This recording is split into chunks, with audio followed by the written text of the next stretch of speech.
So I have the fans here.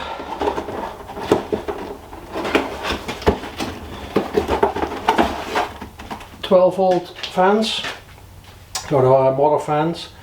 Original ones are difficult to come by. They also use in Panzer IV, so you can find them, but they're also mechanically driven, so it's very time consuming to make something that will fit a non-original engine. And since we don't have the original engine because it's not as reliable and way more expensive than the engine we are using, we chose this system. That's 40 euros, 50 euros for a fan, so it's not too bad.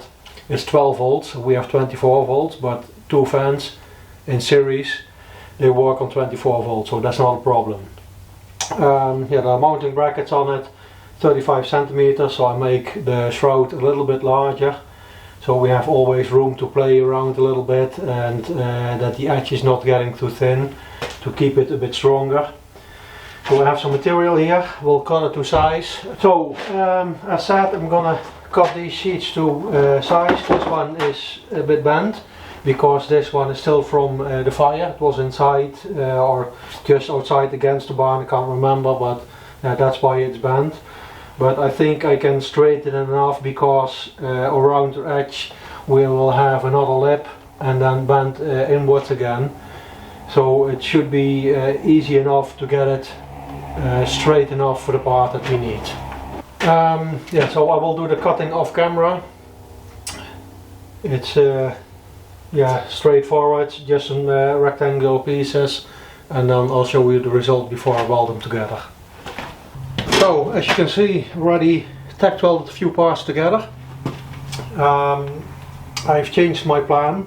I was going to fold this strip over to the inside to have a lip to bolt it down, but I have also these thin strips. I'm going to weld those to it.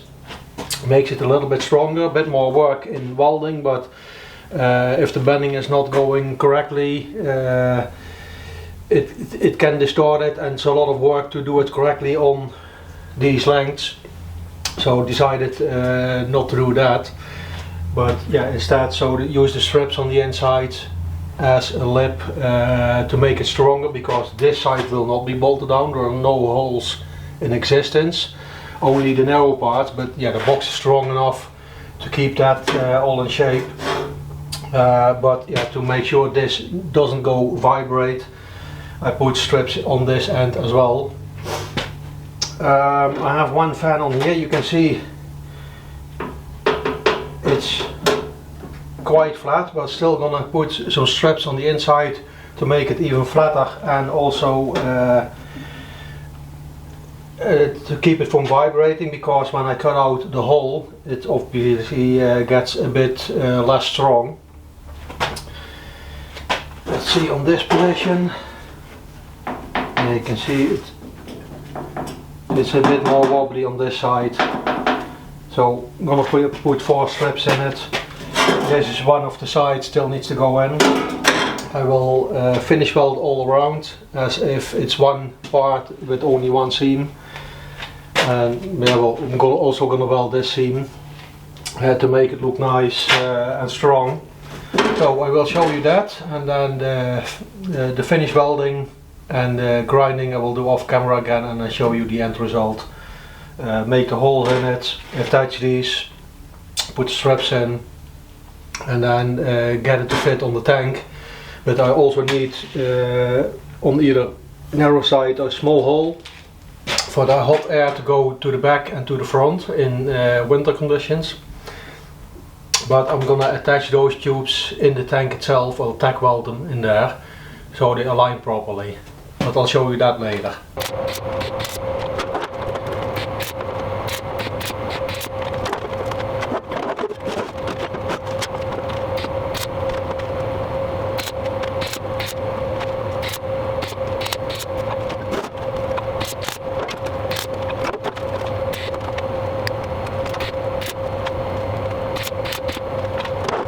So I've got this one out.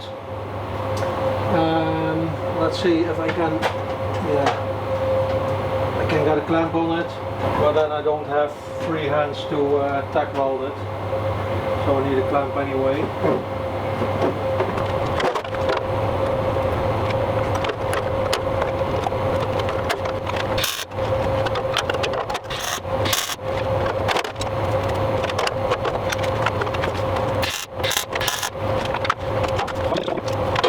This one in. That's quite straight, but that's not bad.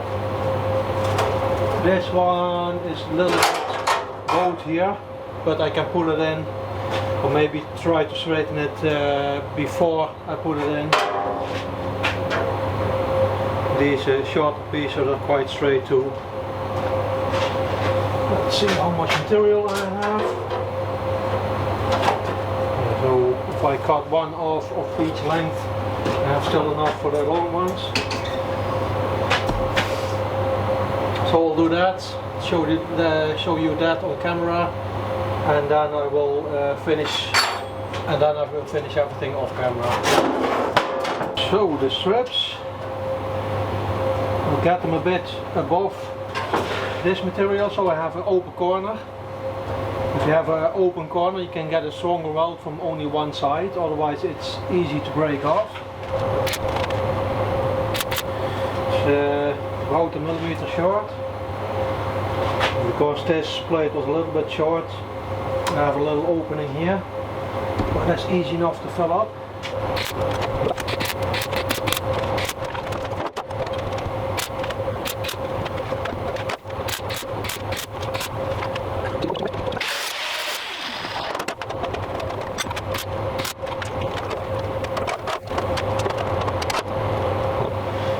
Cut them a little bit shorter than they need to be, so it's an easy fit. There's a little bit of a bend in it, so I have to be careful that I weld it in straight. It's a little bit long, this one, so I have to grind it down a bit.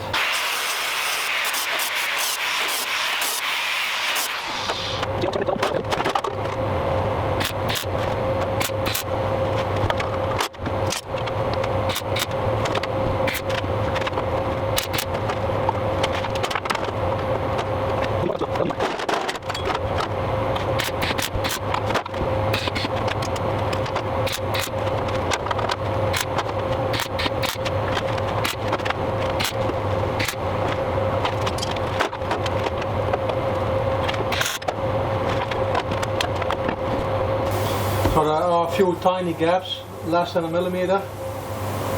I can put like a soft gasket in between, but the little air that goes through is not really a problem, and the air going out has free access to go out to the grate. It most likely will build up a little bit pressure, but that's only good because then the pipes here that go to the fighting compartment and the driver's compartment, they will also get air when you open those valves. So let's see how the fan. Here it has a little bit, and here a little bit.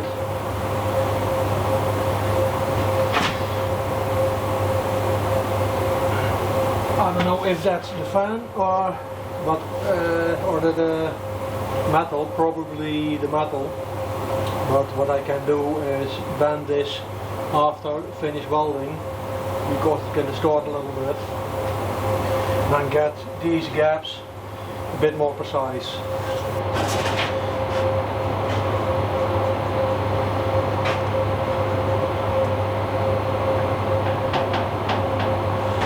This one is a little bit more, so if I get this and this point a bit down, it's already better.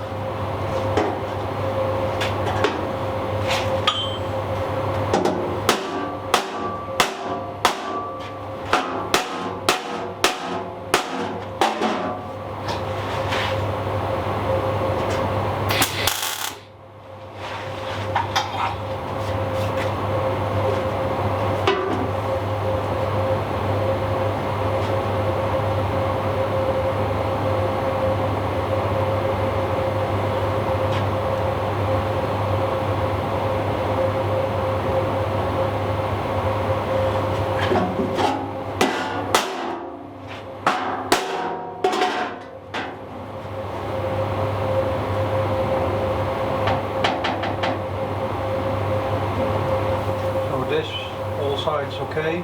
It's like this needs to come up a bit. But I said I will do that after welding. Yeah, these two also need to come up on time. So, yeah.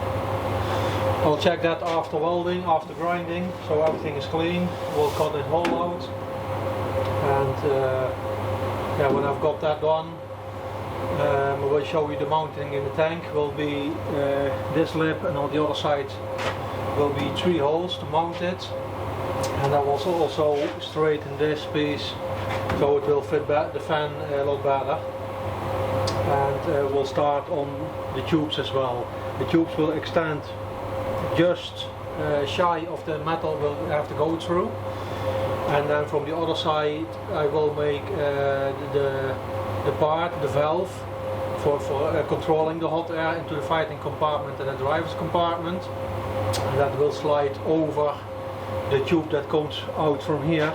And then yeah, if it's a little bit of a tight fit, it doesn't even need a gasket or a clamp, because it's difficult to get in and to reach it. It would be possible, but yeah, there's not a lot of room, so if I can avoid that, make it a little bit different. And yeah, because what I want to do is this tube, the air will flow through, and then the tube coming from the fighting compartment will slide over it, so the airflow will go forward anyway, so there will be almost no leakage, so that's no problem.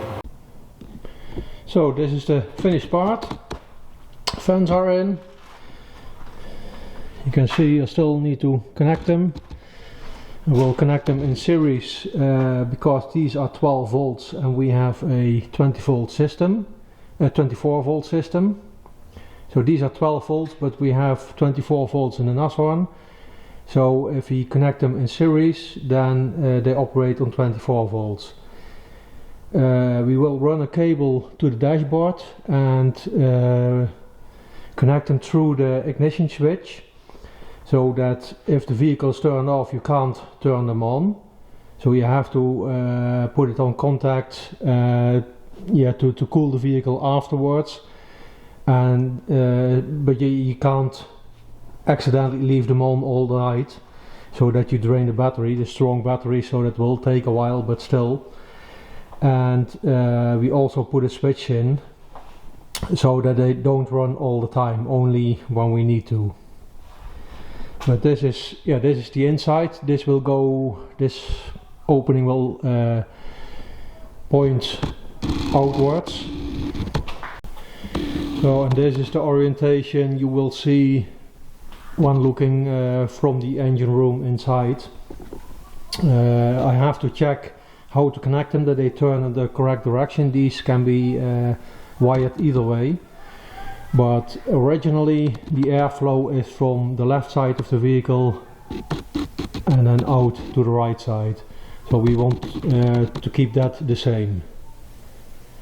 So this part can go in, but there's a two-man job, so we'll do that on a Friday evening. This pipe will go to the front for warm air for in the cabin, and this side will go to the fighting compartment for warm air in the fighting compartment. And then there will be like a butterfly valve, so you can operate it from those cabins. So whenever this part is built in, I will show you when it's operating, but that will be in the next video. So for this video this is it, and hope you enjoyed it, and I'll see you in the next video.